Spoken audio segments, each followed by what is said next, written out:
Hello नमस्कार। मैं नवनीत कुमार और आप सभी का स्वागत है हमारे यूट्यूब चैनल नवनीत एडुटेनमेंट पे। आज का जो टॉपिक है वो बहुत ही इम्पोर्टेंट है क्योंकि इस टॉपिक को एग्जाम में बहुत बार पूछ लिया गया है। इस टॉपिक का नाम है विद्युत द्विध्रुव। क्या है? विद्युतीय द्विध्रुव के कारण किसी बिंदु पे विद्युतीय विभव का व्यंजक प्राप्त करें। ये वीडियो हिंदी मीडियम और इंग्लिश मीडियम दोनों टाइप के स्टूडेंट्स के लिए बहुत ही इम्पोर्टेंट है, क्योंकि यदि आप इस टॉपिक को आप मिस करते हैं तो समझिए आप बहुत बड़े मार्क्स को एग्जाम में गवा देंगे। यहाँ से 5 नंबर का क्वेश्चन पूछता है, बहुत बार पूछ लिया गया है, तो इसका चांस बनता है अगले साल 2026 में भी इस क्वेश्चंस को पूछ लिया जाए। देखिए क्या बोलता है कि विद्युत द्विध्रुव क्या है, मतलब व्हाट इज इलेक्ट्रिक डाइपोल। इसके नाम में ही छिपा हुआ है डाई और प्लस पोल, मतलब द्विध्रुव। ठीक है, तो सबसे पहले हम इसके डिफिनेशन को जानते हैं कि इलेक्ट्रिक डाइपोल होता क्या है, विद्युत द्विध्रुव होता क्या है। इसके बाद हम इसके डेरिवेशन को अच्छे से समझेंगे, आपको बिल्कुल भी कोई डाउट नहीं रहेगा। चलिए इस वीडियो को शुरू करते हैं। देखिए लिखा हुआ है विद्युत द्विध्रुव इलेक्ट्रिक डाइपोल, मतलब ऐसा व्यवस्था, ऐसा एक सिस्टम जिसमें जिसमें समान परिणाम के, परिणाम नहीं समान परिमाण के, समान मैग्नीट्यूड के, इक्वल मैग्नीट्यूड के दो विपरीत आवेश, मीन्स एक धन आवेश और एक ऋण आवेश, एक धन आवेश और एक ऋण आवेश थोड़ी दूरी पे, थोड़ी दूरी से अलग स्थित होते हैं, उसको क्या बोलते हैं हम? विद्युत द्विध्रुव बोलते हैं। मतलब जैसे इसका एग्जाम्पल हो गया H2O, जल अणु जो है से एक द्विध्रुव है, क्योंकि इसमें H प्लस O माइनस इस तरीके के आपस में, जब अब इसका स्ट्रक्चर देखिएगा तो वहां पे दिखेगा ये एक द्विध्रुव है, क्योंकि इसमें एक बहुत ही छोटे से डिस्टेंस पे H प्लस, एक प्लस और एक माइनस का एक इसमें रहता है, तो इसलिए इसको बोलते हैं द्विध्रुव बोलते हैं, विद्युत द्विध्रुव बोलते हैं। जैसे देखिए एक जनरल एग्जांपल लेते हैं कि यहाँ पे प्लस क्यू है, यहाँ पे है माइनस क्यू, और दोनों चार्ज के बीच में डिस्टेंस कितना है? 12 है। इसको बोलेंगे हम विद्युत द्विध्रुव बोलेंगे, क्योंकि इसमें दो आवेश है, इसका भी मैग्नीट्यूड, इसका भी परिमाण क्यू है, इसका भी परिमाण क्यू है, और एक है प्लस में एक है माइनस में, दोनों जो है से एक छोटे से डिस्टेंस पे, 12 डिस्टेंस पे स्थित है। इस पूरे सिस्टम को, इस पूरे व्यवस्था को हम कहेंगे विद्युत द्विध्रुव बोलेंगे। ठीक है, तो चलिए इसको हम इंग्लिश में भी समझ लेते हैं। Electric dipole, an electric dipole is a system, एक सिस्टम है of two equal and opposite charge, two equal and opposite electric charge.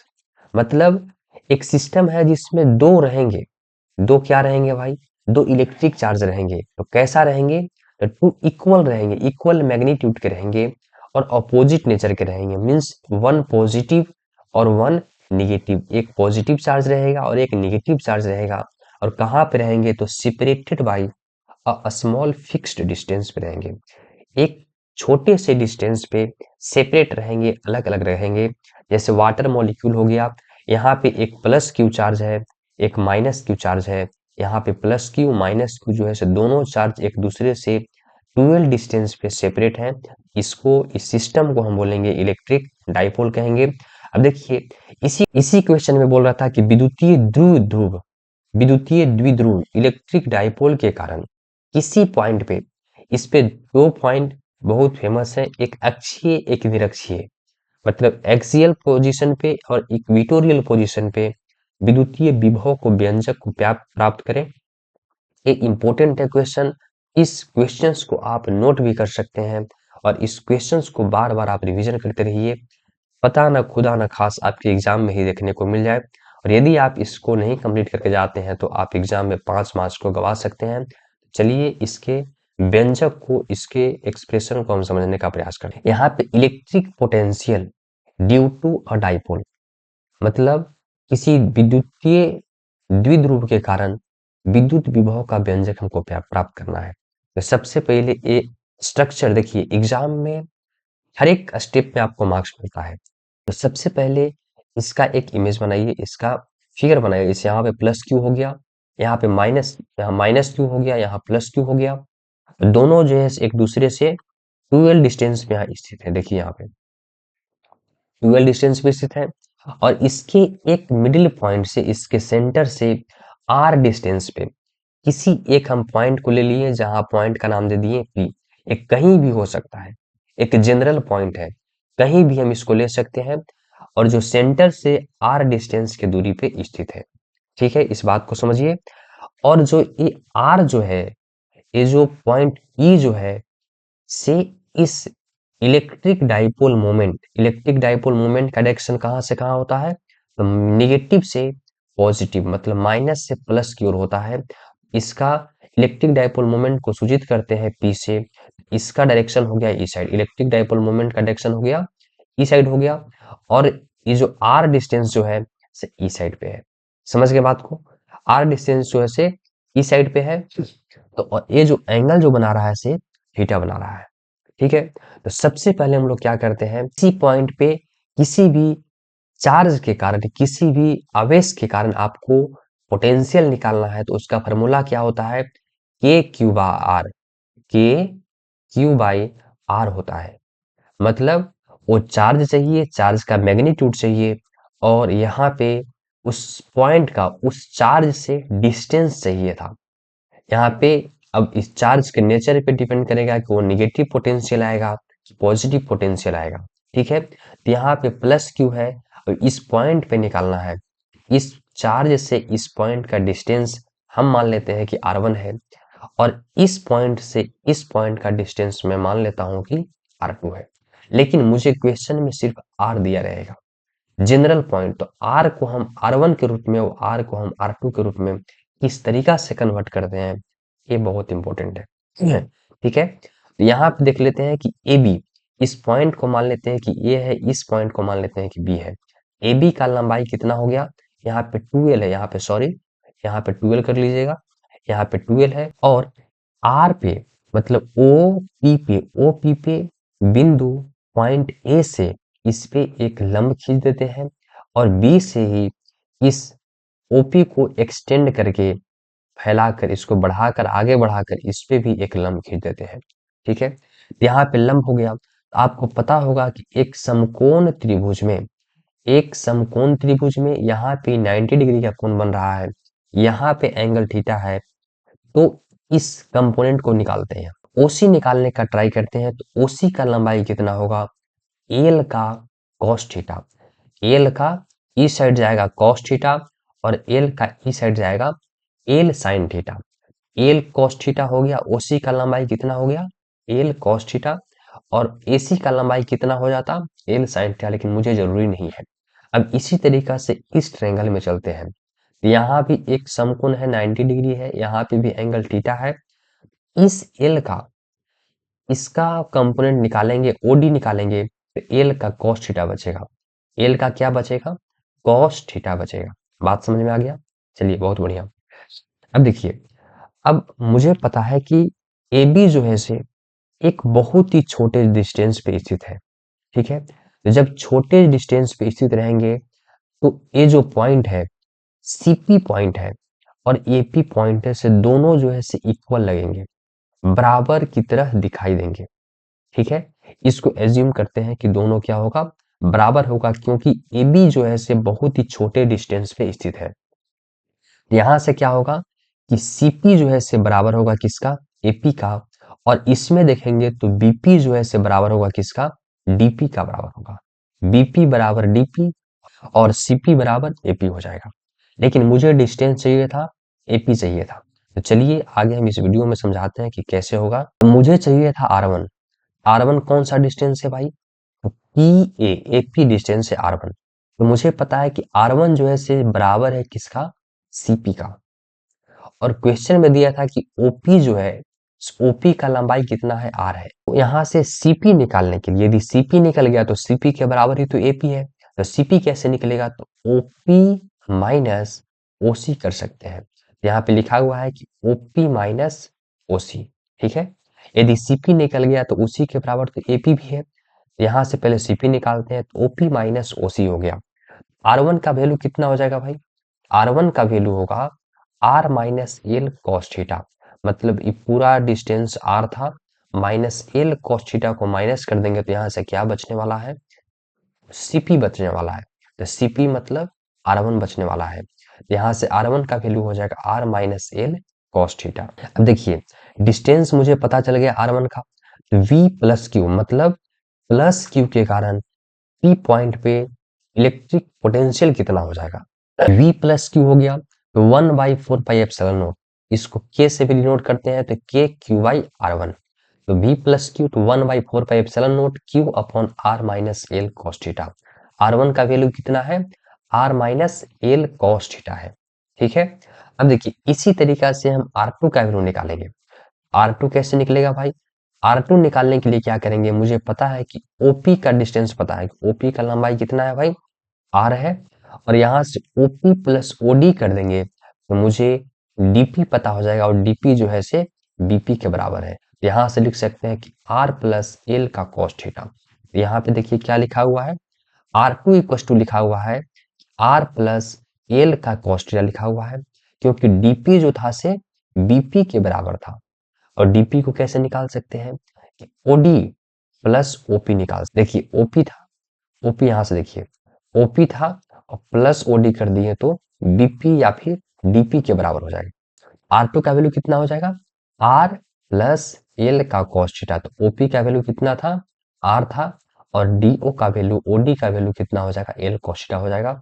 ठीक है, अब इस निगेटिव चार्ज के कारण हम P पॉइंट पे निकालते हैं क्या? Electric potential. जो हिंदी मीडियम के स्टूडेंट होंगे वो लिख लेंगे कि बिंदु P पर चार्ज माइनस Q के कारण विद्युत विभव, तो V माइनस क्यू कितना हो जाएगा? 1/4πε0 माइनस क्यू बटा आर। ठीक है, अब इसका वैल्यू रखते हैं कि V minus Q equal to 1/4πε0 minus Q upon R plus L का कॉस थीटा।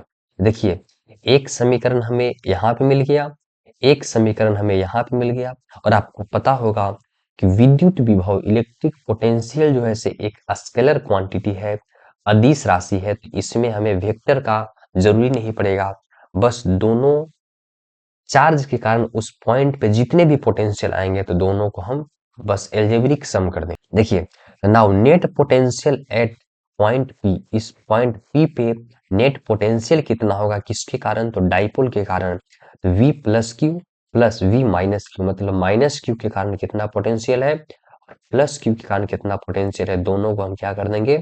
सम कर देंगे, यहाँ से नेट पोटेंशियल आ जाएगा। देखिए V प्लस क्यू के कारण कितना हो गया? 1/4πε0 Q upon R minus L का कॉस थीटा, माइनस यहाँ देखिए यहाँ पे प्लस होगा लेकिन चार्ज माइनस है तो यहाँ पे इसके कारण यहाँ पे माइनस बाहर आ जाएगा, तो 1/4πε0 Q upon R plus L का कॉस थीटा। यहाँ से देखिए पता होगा कि 1/4πε0 को K का वैल्यू भी लिखते हैं, यहाँ से हो जाएगा K, यहाँ से भी हो जाएगा K, यहाँ भी Q है, यहाँ भी Q है, दोनों से हम लोग K Q को बाहर निकालेंगे, नीचे बच जाएगा 1/r minus L cos theta minus अब 1/r plus L cos theta बच जाएगा। अब दोनों के एलसीएम लेंगे तो यहाँ पे बनेगा a minus b a plus b, a square minus b square बचेगा, r का square minus l square cos square theta बचेगा। अब देखिए इसको से इसको डिवाइड दीजिएगा तो इतना बचेगा, तो ये आ जाएगा ऊपर में एल आर प्लस एल का कॉस थीटा, माइनस में बचेगा आर माइनस एल का कॉस थीटा, यहाँ बचेगा आर माइनस एल का कॉस थीटा, लेकिन आगे माइनस है तो माइनस माइनस हो जाएगा प्लस। अब देखिए यहाँ पे आर प्लस में आर माइनस में दोनों कैंसिल हो जाएगा, यहाँ पे एल का कॉस थीटा प्लस एल का कॉस थीटा दोनों कितना हो जाएगा? 2l का कॉस थीटा हो जाएगा। यहाँ से बचेगा k q 2l cos theta upon r square minus l square cos square theta बचेगा, वेयर टी, देखिए टी क्या था? Electric dipole moment. Electric dipole moment क्या होता है कि किसी एक चार्ज का मैग्नीट्यूड दोनों चार्ज के बीच का डिस्टेंस, तो दोनों चार्ज के बीच का डिस्टेंस कितना था? 2l था, और चार्ज का मैग्नीट्यूड कितना था? q था। यहाँ से p का वैल्यू हो गया 2ql हो गया। यहाँ पे देखिए q और 2l, तो q और 2l को एक जगह पे कीजिएगा यहाँ से बचेगा पहले वाला के, फिर क्यू टू एल, यहाँ पे मिला के देखिए तो पी बचेगा और कॉस थीटा, अपॉन में बचेगा r square minus l square cos square theta. तो यहाँ पे आ गया किसी पॉइंट पे, यहाँ पे आ गया किसी पॉइंट पे यदि आपको इलेक्ट्रिक पोटेंशियल निकालना है, इलेक्ट्रिक डाइपोल के कारण, विद्युत द्विध्रुव के कारण आपका आपका ए वैल्यू सामने यहाँ पे है। The potential due to dipole at any point at any angle. और देखिए हम लोग जनरली ऐसे पॉइंट पे निकालते हैं कि जहां से डिस्टेंस जो है से उसके आपस में डिस्टेंस, जहां पे दोनों चार्ज सेपरेट थे उसके डिस्टेंस से बहुत ज्यादा होता है। यहाँ पे r square minus l square cos square theta, तो कॉस थीटा के वैल्यू तो -1 से +1 के बीच में होता है, स्क्वेयर हो गया तो 0 से लेकर 1 तक रहेगा, और एल भी बहुत छोटा है, तो एल छोटा है तो एल स्क्वेयर का वैल्यू और भी छोटा आएगा। R square minus l square cos square theta को हम लिख सकते हैं आर स्क्वेयर लिख सकते हैं। वी नेट कितना आ जाता है, तो k p cos theta r square minus l square cos square theta को लिख सकते हैं हम आर स्क्वेयर लिख सकते हैं। ठीक है, देखिए यहाँ पे ई है जनरल पॉइंट पे। यदि आपको बोलता है कि डाइपोल के कारण इसके एक्सियल पोजीशन पे, एक्सियल मतलब उसी के एक्सिस पे, जिस एक्सिस पे वो दोनों अलाइंड है, जैसे यहाँ पे माइनस क्यू हो गया और यहाँ पे प्लस क्यू हो गया, यहाँ प्लस क्यू हो गया, तो इस एक्सिस पे ही कीजिएगा। तो यहाँ से ना पॉइंट था, थीटा बना रहा था, ये इसी एक्सिस पे रहेगा तो थीटा का वैल्यू कितना हो जाएगा, 0 हो जाएगा। और आपको पता है कि cos 0 का वैल्यू कितना होता है, 1 होता है। यहाँ से आ जाएगा केपी बटा आर स्क्वायर आ जाएगा। बात समझ में आ गया। और यही बोलेगा कि ये जो डाइपोल है, इस डाइपोल के इक्विटोरियल पोजीशन है। तो इक्विटोरियल पोजीशन क्या होता है, इसके सेंटर से 90 डिग्री किसी ऊपर पॉइंट पे या फिर नीचे पॉइंट पे, इसको बोलेगा इस पॉइंट पे निकालिए पोटेंशियल। यहाँ से एंगल कितना आ जाएगा मेरे भाई, एंगल आ जाएगा 90 डिग्री। केपी कॉस 90, तो कॉस 90 का वैल्यू कितना हो जाएगा, 0। इसके इक्विटोरियल पोजीशन पे पोटेंशियल का वैल्यू कितना होता है इलेक्ट्रिक डाइपोल के कारण, 0। यही था मेरे भाई वीडियो। और इस वीडियो से मैं आपको एश्योर करता हूं कि यदि आपके एग्जाम में आ गया, आप 5 नंबर अपने मुट्ठी में करके लेकर आ जाओगे और अपने मार्क्स को बहुत ही अच्छा स्कोर कर सकते हो। और देखो एग्जाम में भाई 1 नंबर 2 नंबर बहुत इंपॉर्टेंट रखता है, बहुत मायने रखता है। क्योंकि यदि मेरा 1 नंबर और रखता तो मैं भी रैंक 5 बनता। और पता है कि बिहार में रैंक 5 तक, टॉप 5 तक के स्टूडेंट्स को प्राइज दिया जाता है गवर्नमेंट के द्वारा, लेकिन मेरा रैंक था 6, 1 नंबर से मैं पीछे रह गया था। आपको हर एक नंबर पे, एक एक नंबर पे आपको कमांड करना है और आपको बहुत अच्छा स्कोर करना है। चलिए धन्यवाद।